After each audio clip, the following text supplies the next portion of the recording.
So I thought I'd make a quick video because we had the shocking revelation that Conor Benn has failed a drugs test. I wasn't really expecting this one. Obviously, a lot of people say that, Conor's dad, Nigel Benn, was juiced to the gills when he fought McClellan and nearly killed him. And he even fainted afterwards to avoid a post-fight drugs test. These are allegations. Obviously, Nigel Benn has, in his later life, admitted to all sorts of stuff that he'd been doing when he was younger in terms of recreational drugs.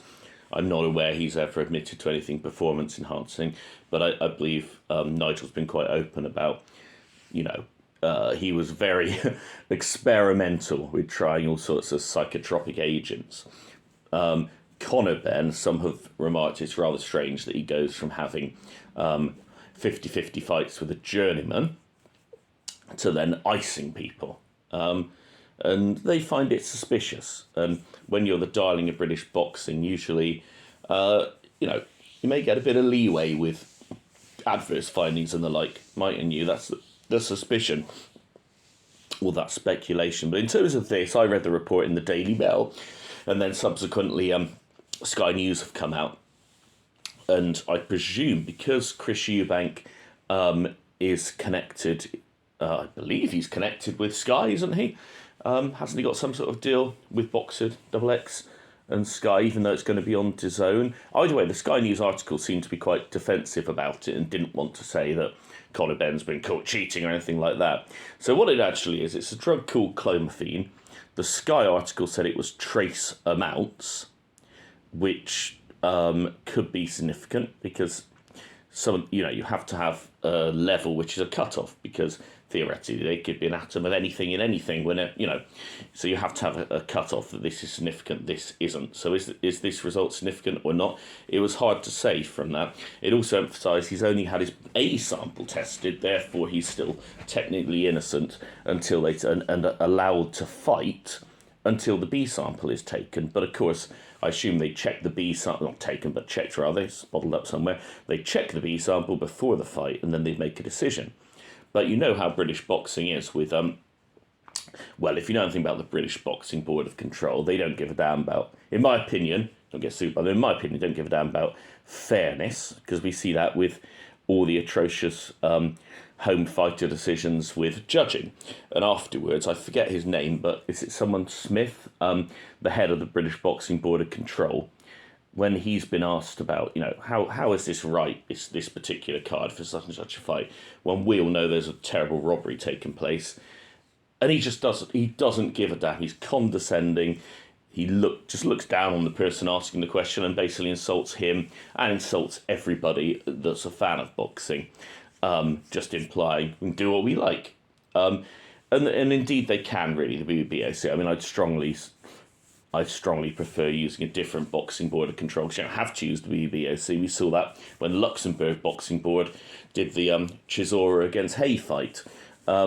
And so I wish there'd just be a big boycott of the BBOC, because they're so condescending and clearly so out of touch with reality. As long as it's, nice job for the lads, they don't have to, there's no accountability, and they're quite happy to rob people blind. In my opinion, it's to do with favouring who they want to favour, and they have far too powerful position. But anyway, that's a massive digression. But anyway, apparently they've been in consultation with, this was UCAD who did the test. BBOC said it had delegated responsibility to UCAD, and VADA would also be independently testing. But this was a UCAD test that he failed. VADA, he'd passed. Now, interestingly, before with Dillian White and his adverse finding, I can't remember which fight it was now, but the one where there was the whole thing with Dillian White getting a so-called adverse finding, and a big fuss was made by Frank Warren and everything, but the fight still went ahead.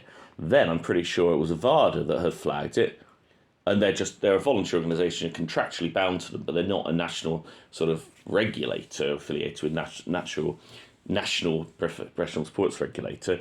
So UCAD is obviously the official one that's kind of sanctioned by the government and affiliated with the International Olympic Committee for Olympic athletes and all the rest of it. So UCAD are the ones that are tasked really by the country to check that professional athletes aren't cheating. So they're the ones that carry weight. So whereas before, I think it was the line was, well, UCAD are the real deal. VADA are just some people out to make a ton of money off this testing, and we put it in there to keep the boxers happy. The ones that demand more testing. But in reality, UCAD are the ones that matter. The UK anti-doping, they're the official ones. Well, according to this article I read, it was UCAD here that had the adverse finding against Benn. And yet now they're emphasising, well, he's passed all the VADA and he's passed the other UCAD tests, and it's just trace amounts. But of course, I'm told that on the boxing circuit, or not the gym circuit of juicers, Clomiphene or Clomid, I think they use the brand. It's well known, and it's a very popular testosterone booster. Just to say about Clomiphene, is there a possibility of accidental contamination? Highly unlikely. Now, if it was a contraceptive pill, I know a female tennis player some time ago was let off after testing positive for an estrogen-like substance, but it had come from a contraceptive pill. And it emerged her mum had cooked her food the day before, and she had her contraceptive pills out in like a little jar, and she claimed that she touched her jar and it had powder residue from the tablets, and then she cooked the food with her bare hands, and that was how a trace amount got into the food of the tennis player, and this tennis player actually got off with that. Although it's, at the very least, it's a terrible hygiene by the mum getting up to that sort of thing. I mean, what if her other tablet was warfarin or something, or, something poisonous? But anyway, what if she was handling delphinium seeds in the garden? That'd kill you if you have one of them. Probably shouldn't say that in case any potential murderers are listening. But yeah, so Clomiphene, the reason why it's useful is it's a specialist drug. I've only ever dispensed it when it's been written by hospital consultants, or at least GPs that are experienced in fertility treatments and similar. And you take sort of a regimen over it, over the course of, I'm doing this from memory, it's a year since I dispensed it. You take a certain regimen of it, building it up over, I think, several weeks. And the idea is it kind of gets the ovary ready to a position to ovulate, to release an egg. And then at the right time it does. And so it's kind of the last step to try, perhaps, before IVF, test tube babies and stuff. You can still force the ovary, because the eggs are there, but will they come out? And it's a way of stimulating the ovary to dispense an egg, and then hopefully you get pregnant, because that's the idea of it. I don't know the mechanism of action of it, actually. It's I don't particularly like all the whole workings of the female anatomy gets damn confusing. Progesterone, estrogen, and the releasing hormones, and follicle stimulating hormones. I need to have a graph in front of me to remind me. I don't have that at the moment. But either way, Clomiphene stimulates the ovary, and it seems with men it must have a similar action. It's stimulating testicles to release testosterone. How precisely it does that, I don't know. But the proof of the pudding is in the eating, right? So if you say, well, I think this drug could be addictive, how do we know? Well, the way we do it is see if there's a street value, see if people actually use it. I remember I was at uni chatting to my professor about triamcinolone, the corticosteroid, because what's his face, Bradley Wiggins, Sir Bradley Wiggins, the god of cycling. He'd been busted for having an injection of triamcinolone, but he'd been let off because he had a bit of asthma, gets a little bit of a blocked nose. And they were trying to justify, why he was allowed to take an injection of this for hay fever or asthma or whatever it was, an allergic complaint, atopic complaint. And I said, well, no, my professor's like, well, it's a pretty rubbish steroid if you're going to take a steroid to enhance your performance. Because corticosteroid, you don't immediately think of it how it's not an anabolic steroid, it's not a muscle builder. That's not the point, though. What I said to him was, the proof of the pudding, as I said, is in the eating. And if you ask around amongst cyclists, the ones that have retired and now admit to their juicing, like a lot of the ones that were with Lance Armstrong and stuff, they'll tell you triamcinolone's really powerful. It gives you an enormous feeling of energy and this, that, and the other. The reason being is mechanism of action enriches the blood with fatty acids and with sugars and so on. So you might think, actually, oh no, I don't really see how it's that good. But then when you talk to an athlete who's actually used it, they'll tell you why. And this is the same with drugs. Are antidepressants addictive? Some might say theoretically, oh yes, they are, but they don't seem to have a street value associated with them. You don't see them illicitly traded, really. So they're probably not.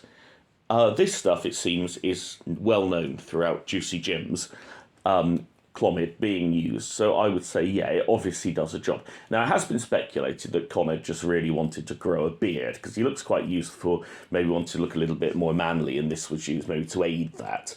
I would say that's probably a joke when someone said that. He's, yeah, I don't see how this stuff could get into your system accidentally, unless they're trying for a baby and his wife made his food and she took the tablets and then handled his food straight away. But a lot of these tablets actually have warnings on them. Certainly a lot of the ones we used to order in had these big no doping signs actually on the boxes. So people, even if they didn't realise off the top of their head, would see a sign and realise that a professional athlete can't have this. Not all of them, of course. In terms of Clomiphene, though, it's certainly banned in the VADA list and in the UCAD list. So the question is, what's going to happen now? Well, if it's trace amounts, if it's below the level of significance, I doubt we'd have heard about it. So let's assume, although they're saying trace amounts, it's enough whereby it's there and it shouldn't be. So what can happen then? You assume Conor Benn would receive a ban. Look at Dillian White when he took some sort of so-called over-the-counter supplement, Jack 3D, that previously, I think it had a sympathomimetic in it, so something that's basically stimulating all of your autonomic sympathetic nervous system, so you have more power and energy and all the rest of it. He got banned for 2 years, didn't he, early in his career for that? Are we like to see that with a cash cow young fighter? Well, history says highly unlikely. The WBC with their clean boxing program, that might have been a flag that they wouldn't initially let him in the top 5, the WBC, because he wasn't in their clean boxing program. And there's no reason not to be, because I believe WBC does fund that. It's only a small amount of funding. You get very rare tests, but you do get them. Why would you not be in that if you're totally clean? But the question now, the pressing question now, is the fight going to take place? Not one I'd be paying for, not when we are promised no pay-per-views, and then we get this mismatch, really, two weight classes apart, if you're looking at modern weight classes, and, it's, not pay-per-view worthy, so not the prices there go, I think it's like 30 quid or something, not one I'd pay for. But what I was interested to have an eye on, will it take place? Interestingly, you talk to their lawyers and their teams, and it would appear that it may still go ahead. But you would think they'd test the B sample ASAP, and if it came back positive, if it comes out negative, it's all fine. It's not confirmed that the failed test. It just means you go and gone. But if it comes back positive, then that really should result in the fight being called off and him receiving a punishment that's appropriate. In reality, probably the BBBOC, knowing their track record of things like this, will look to be making the money out of it. So they'll brush it under the carpet and hope that no one particularly notices. They'll think of a technicality or whatever, and the fight will still take place. And the only people, ironically, that might actually take some action could be one of the boxing, one of the belt holding bodies. I think he's ranked in WBC, the IBF, the WBA, and WBO. I think he's ranked in the top 5 of all of them, and some of them may have policies and they might demand more information, and the fact that he has failed, they might get kicked out of some rankings. We'll have to wait and see. Now, just to put a caveat on all of this, my personal opinion is he's cheated. It's an unusual, very unusual drug that's well known for being used as a drug to cheat with, and he's been busted. He's somehow got his dosing and his timing wrong, and maybe he was told that he wouldn't have any tests in the last week or something, because I've always thought it's a bit unfair if they're coming and taking like blood right before the fight, because blood takes a long time to replenish the red blood cells. This is why when you've got someone already with a low blood count, they actually switch to using little baby like neonate vials for the quantities of blood, because they take so much blood in the adult vials. If they're doing your bloods every day and you're already low on your hemoglobin, it could actually push you over the edge into a situation where they might be looking to transfuse you or whatever, purely because of all the testing. So they can switch to the little baby vials, they take less blood. So I thought it's a bit unfair taking all this blood even up until last week, because it can weaken you for the fight. So maybe he thought he wasn't going to get any tests this last week. Maybe he's got informants and they failed to inform. Who knows? So my opinion is he's cheated and he should feel the full weight of punishment, as they would. Look at Rio Ferdinand in the Prem. When he just missed a drugs test, he forgot. Apparently he just forgot and left the training ground. He got banned for 6 months just for that. So this is a lot more serious because it's boxing. And I say, look at Dillian Whyte banned for 2 years. However, we shouldn't expect any integrity or any honesty or anything like that to protect the sport, because they don't give a damn about cheating. We see that with what I've already said. So will anything happen? Probably not, but we await with interest. But my caveat was just to say, this is all my opinion based on reading a couple of news articles, Sky News article and Daily Mail article. And if I've said anything wrong, it was only my personal opinion. Just like Dwyer says, just a random stranger on the internet. So anyway, thanks for listening. Bye, guys.